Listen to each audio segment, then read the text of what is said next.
হাতঘড়িতে রাত 1:30। এ সময় দৈনন্দিন রাতেই চারিপাশ নিস্তব্ধতায় ঘেরা থাকে। তবে আজ ভিন্ন। এতটা রাত হয়েও আজ চারিপাশে হইচই, বাচ্চাদের ছুটোছুটি, হই হুল্লোড়ে প্রকৃতি সতেজ। হুটহাট আতপ আকাশে ছুঁড়ে মারা হচ্ছে। কালারফুল সব রঙের মেলা আসমান জুড়ে। তন্ময় এই ভাড়া বাড়ির ছাদে সচরাচর ওঠে না। শেষ উঠেছিল অরুকে নিয়ে। এরপর আজই চাঁদ রাতের বেলায় আসা। আজ রাতের চাঁদ অসম্ভব সুন্দর হয়ে থাকে। দেখতে আদুরে লাগে, আনন্দ লাগে। এই দিনে ছাদে দাঁড়ানো তন্ময়ের পছন্দের কাজ। তাদের বাড়িতে হলে তার পিছু পিছু সবাই থাকতো। সাবিহা, রুবি, অরু, দীপ্ত, আকাশ সব। চেয়ার গোলাকার করে পেতে সব রকম নাস্তা দিয়ে ভরিয়ে ফেলতো। খেত সেসব আর আড্ডা দিত। মিউজিক ছেড়ে দিত লাউড স্পিকারে। গরম গরম কফি থেকে এখনও ধোঁয়া উঠছে। তেতো তেতো একটা ঘ্রাণ নাকে এসে ছুঁয়ে দিচ্ছে। কফিটা তন্ময় তেতো খায়। সুগার আর মিল্ক অতি সামান্য ব্যবহার করে। তার এই তেতো কফি বাড়ির কেউ খেতে পারে না। অরু তো একবার খেয়ে বমি করতে করতে হয়রান। ওর আবার সুইট টুথ, মিষ্টি ভীষণ পছন্দের। ভালোভাবে খেয়াল করলে লক্ষ্য করা যায় অরু আর সে সম্পূর্ণ বিপরীত ধাঁচের মানুষ। কোনো কিছু তাদের কমন নেই। এর জন্যই হয়তো বলা হয় মানুষ নিজের বিপরীত চরিত্রের মানুষের প্রেমে পড়ে। ফোন বাজছে। বাঁ হাতে সেলফোন বের করে তন্ময় স্ক্রিনে মাহিনের কল ভেসে এসেছে। কফির মগে চুমুক দিয়ে কল রিসিভ করে। কানে চাপতেই মাহিন চেঁচিয়ে ওঠে, দোস্ত! হ্যাঁ, কোথায় তুই? তোদের বাসার নিচে। তুই বাসায় তো? বিয়ার নিয়ে আসছি উইথ চিকেন। আন্টি কোথায় একটু দেখ। দরজাটা ধীরে খুলবি। আমি এক দৌড়ে তোর রুমে। আন্টি দেখলে ঝাড় মারবে কপালে। তন্ময় নিঃশব্দে হাসে, বলে, ছাদে আয়। তুই ছাদে? দাঁড়া, আসতেছি। তন্ময় উঁকি মারে নিচে। ওই তো মাহিনের গাড়ি দাঁড়িয়ে। গাড়িটা এভাবে রাস্তায় পার্ক করে এসেছে। ছেলেটা শুধরাবে না। কেউ যদি ডাক নেয় এখন। মিনিট 5-এর মধ্যে দৌড়ে উঠে আসে মাহিন। হাফ প্যান্ট আর টি শার্ট পরেই চলে এসেছে। তন্ময়ের কাঁধ শক্ত করে বাহু রাখে। শব্দ করে বলে, দোস্ত, ঈদ মোবারক। ফোনে না বললি একবার? কোথায় লেখা? একবার বলা যাবে, দুবার না? আচ্ছা, ঈদ মোবারক। আয় আয়, চিকেন ঠান্ডা হলে আর মজা নেই, বিয়ার গরম হলে তেজ নেই। দুজন বেঞ্চে বসলো। তন্ময় ও টাইগার প্রিন্টের হাফ প্যান্ট পরা, বাহুতে কালো শার্ট জড়িয়ে। টি শার্ট সব জাবেদা বেগম ধুয়ে দিয়েছেন, তাই আজ শার্ট পরেই থাকতে হচ্ছে। বাড়িতে কমফোর্টনেস মেন। আর তন্ময় টি শার্টে বেশ কমফোর্ট ফিল করে। মাহিন চিকেনগুলো বের করেছে। বিয়ার একটা তন্ময়ের হাতে ধরিয়ে দিয়ে আরেকটা খুলে চুমুক বসায়। চিকেনের ঘ্রাণে আশপাশ মমো করছে। বিয়ার হাতে তন্ময় ধীর গলায় শোধায়, বাকিরা কোথায়? মাহিন ব্যস্ত মুখে একটা চিকেন চিবুতে শুরু করেছে। বলি নাই, বাবার সাথে কথা কাটাকাটি করে চলে এসেছি। তন্ময় পুনরায় পকেটে হাত দেয়, ফোন বের করতে। প্রশ্ন করে, বিয়ে নিয়ে তর্ক করেছিস? আর বলিস না, তার আমার বিয়ে নিয়ে অনেক মাথা ব্যথা। নিজে বিয়ে শাদি করে যৌবন শেষ করেছে, এখন আমার পেছনে পড়ে। ইতোমধ্যে তন্ময় গ্রুপ কল করছে। রিয়ান সবাই পূর্বে কলে ঢুকলো। থমথমে গলায় বলল, এটা ঈদ না অন্য কিছু রে ভাই? কোনো আনন্দ নাই। তোরা সব কই? কেউ আমার একটু নিয়ে যা। ভালো লাগতেছে না। মাহিন রসিকতার সুরে বলল, তুই কি লেডি যে গিয়ে আনতে হবে? আয়সা পর। সৈয়দও কলে জয়েন করেছে। ও অবাক কণ্ঠে বলে, আমারে ছাড়া তোরা দুজন একসাথে কি করস? প্রেমের সাগরে হাডুডু খেলি। খেলতে চাইলে আয়। খেলমু না মানে? ফোর্থ সিকোয়েন্সে খেলমু। ওপাশে তাড়াহুড়ো পায়ের শব্দ শোনা যাচ্ছে। ওরা হয়তো বেরোনোর জন্য তৈরি। রিয়ান চেঁচিয়ে উঠল, আইতাছি, দাঁড়া। দাঁড়াতে পারবো না। বইসা চিকেন খায় with beer and without you. এই তন্ময়, ওরে থামা দোস্ত, আমার মাথাটা তো গরম করে ফেলতেছে। আধ ঘন্টার মধ্যে সুহানি বাদে সবাই হাজির। ওরা হয়তো উড়োজাহাজ করে এসেছে। এক একটা বড় শ্বাস ফেলছে সিঁড়ি বেয়ে ওঠায়। লিফটের জন্য ওয়েটও করেনি। সবাই একত্রে বসে আড্ডায় মশগুল। চাঁদ রাতে তাদের হাসাহাসির শব্দে রিনঝিন করছে সম্পূর্ণ ছাদ। রিয়ান হুট করে বলে উঠল, ভাবিরে তো ঈদ মোবারক জানাইলাম না। তন্ময়, একটা কল দে, ওর সাথে কথা বলি। দরকার নেই। তন্ময় তো দিবে না বলে ঠাঁই হয়ে আছে। কিন্তু এবার থামাথামি নেই রিয়ান মাহিনের।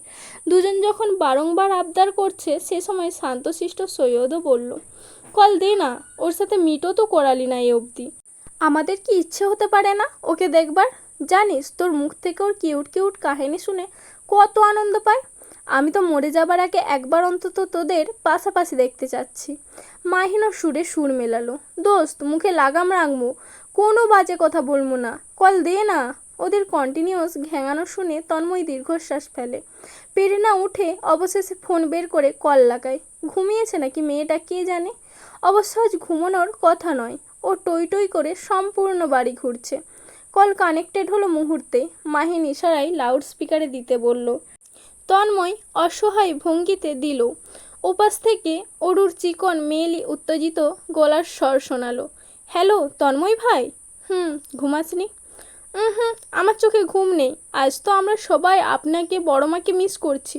মিস করব না? এটাই তো প্রথম ঈদ আমাদের আলাদাভাবে। আপনি মিস করছেন? মাহিন জল চোখে চেয়ে। ওর হাতে রিয়ানের হাত। দুজন দুজনের সাথে লেপ্টে তন্ময়ের দিক তাকিয়ে যেন কোনো রোম্যান্টিক সিনেমার রোম্যান্টিক সিন দেখছে। তন্ময় হালকা কেসে বলে, তুই বাদে সবাইকে মিস করছি। অরুর গলার স্বর বেড়ে গেল। কেন কেন? আমাকে কেন মিস করছেন না? হয়তো আমি একটু মেসি, একটু অদ্ভুত, আপনাকে খুব বিরক্ত করি, তাই বলে মিস করবেন না? বন্ধু বান্ধবদের কার্যকলাপ দেখে তন্ময় থামলো। এদের সামনে কথা বলা যাবে না, তাই কথা ঘুরিয়ে প্রশ্ন করলো, কই তুই? আমি বারান্দায়। আচ্ছা শোন, আমার বন্ধুরা একটু কথা বলবে তোর সাথে। কথা বলবি? চমকানো অরু জবাব দিতে পারল না। এর পূর্বেই মাহিন কেড়ে ফোন নিয়ে নিল। স্বতঃস্ফূর্ত গলায় সালাম জানালো। আসসালাম আলাইকুম। অরু, তুমি কেমন আছো? থেমে থেমে অপ্রস্তুত অরুর জবাব এলো। ওয়া আলাইকুসুম সালাম ভাইয়া, আমি ভালো আছি। আপনি ভালো আছেন? জবাব দিল রিয়ান। আলহামদুলিল্লাহ আলহামদুলিল্লাহ। ঈদ মোবারক অরু। মাহিনও চেঁচালো, ঈদ মোবারক। এবার হাসির শব্দ শোনালো ওপাশ থেকে। অরু হেসে হেসে বলল, ঈদ মোবারক ভাইয়া। আরও কিছু বলবে পূর্বই তন্ময় ফোন কেড়ে নিয়ে কেটে দিল। বুকের ভেতর তার ড্রাম বাজছে। অরু এভাবেই ভীষণ এগিয়ে তার দিকে। যদি কোনো ইঙ্গিত পেয়ে বসে তাহলে এবার মাথায় উঠে নাচবে। আর তার বন্ধু বান্ধবদের মুখ তো পিএইচডি করা, কি না কি বলে ফেলে। রিস্ক নেওয়া যাবে না। সূর্যের সংস্পর্শে নয়নজোড়া যেতেই তন্ময়ের নিদ্রা কাটল। দরজায় টোকা পড়েছে। জাবেদা বেগম ডাকছেন। তন্ময় উঠে বসলো। দেয়াল ঘড়ি 8টায় ঘুরছে। ঈদের নামাজে যাবে বলে তৎক্ষণাৎ উঠে বসলো। গোসল নিয়ে বেরোতেই নাকে খাবারের সুবাস ভেসে এলো। জাবেদা বেগম কাচের বাটিতে গরুর দুধের গরম সেমাই নিয়ে এসেছেন। আদুরে গলায় বললেন, খেয়ে দেখ তো সব ঠিকঠাক আছে নাকি। তন্ময় 1 চামচ খেয়ে প্রশংসা করলো। সব সময়ের মতোই সুস্বাদু। হেসে জাবেদা বেগমের পুনরায় রান্নাঘরে ঢুকেন। তন্ময় রুমে যায় তৈরি হতে। কিছুক্ষণ শপিং ব্যাগটার পানে তাকিয়ে থাকে। মোস্তফা সাহেব পাঠিয়েছেন এটা। তন্ময় গতকাল রাতেই খুলে দেখেছে। সাদা পাজামা পাঞ্জাবির সেট, কালো কোটি দিয়ে কালো জুতো পাঠিয়ে দিয়েছে। তন্ময় তার বাবার দেওয়া পাজামা পাঞ্জাবি পরল শেষ মুহূর্তে। শরীরে আতর আর চোখে সরমা দিল। হাতে সাদা মাথা টুপি নিয়ে বেরোলো।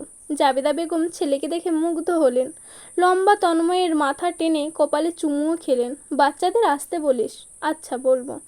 বাপ চাচাদের সাথে সাধারণত তাদের এরিয়ার জনপ্রিয় মসজিদেই নামাজ আদায় করে। আজও সেখানেই রওনা হলো। তার মন বলছে মোস্তফা সাহেব সেখানেই দাঁড়িয়ে হয়তো। হলোও তা।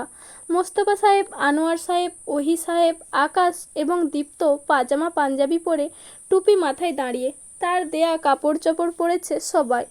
তন্ময়কে দেখেই দীপ্ত ছুটে এসে লাফিয়ে কোলে চড়ল। আনোয়ার সাহেবও হেসে হেসে ডাকলেন। ভাইপোর সাথে কোলাকুলি করলেন। তাদের ঘিরে আছে এলাকার চেনা জানা বেশ কিছু ভদ্রলোক। এক সময় বাবার পাশে গিয়ে দাঁড়ালো তন্ময়। ভীষণ গম্ভীর কণ্ঠেই মিনমিন গলায় বলল, ঈদ মোবারক।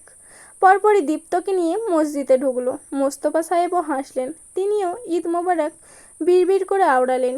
বেলা 11টায় হাজির হলো শাহজাহান বাড়ির বাচ্চা কাচ্চাদের দলবল। এসেই তন্ময়ের থেকে সালামি নিতে ব্যস্ত। তন্ময় এক এক করে সবাইকে টাকার খাম দিয়ে দিয়েছে। শেষে অরু এলো। অরু তার দেওয়া গাউন পরেছে। সাদা রঙের প্লেন গাউন, সাথে সাদা জর্জেটের গর্জিয়াস ওড়না, যা এক সাইডে নেওয়া, সেই সাথে সুন্দর করে সেচেছে। চুলগুলো কার্ল করে খোলা রেখেছে। আজ কাজলও পড়েছে ডার্ক করে।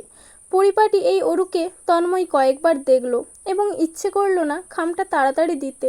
একটু ঘুরিয়ে ফিরিয়ে দিবে যেন।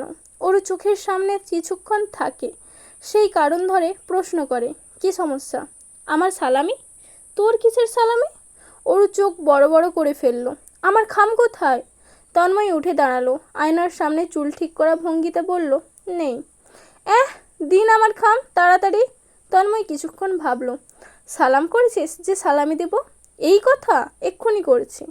ওর সুন্দরভাবে সোজা সাপটা হয়ে দাঁড়ালো, ভদ্র শালীন ভঙ্গিমায় বলল, আসসালামু আলাইকুম তন্ময় ভাইয়া। দিন এবার। তন্ময় অগোচরে হাসলো, গম্ভীরও আর নাটক করে বলল, হয়নি, এক কাজ কর, 1 প্লেট বিরিয়ানি নিয়ে আয়, তারপর দেখি। ওরও নাক ফোলালো, অভিমানী গলায় বলল, লাগবে না আমার সালামি। হনহনিয়ে যেতে যেতে নিচ্ছিল, তন্ময় দ্রুত হাত টেনে ধরল। দাঁড়া দাঁড়া, দিচ্ছি। অরু হেসে উঠল, সালামির খাম পেয়ে খুশিতে সে আসমানের সপ্তমে। নিজে ঘুরে ফিরে ড্রেস দেখিয়ে শুধায়, কেমন লাগছে? তন্ময় শুধু তাকিয়ে রইল, কিছু বলছে না দেখে অরু কতক্ষণ লাজুক ভঙ্গিতে দাঁড়িয়ে থাকলো, তারপর হুট করে ছুটে বেরিয়ে গেল। তন্ময় ওর যাওয়ার পানে তাকিয়ে বিড়বিড় করে বলে, আসমানের চাঁদের থেকেও সুন্দর।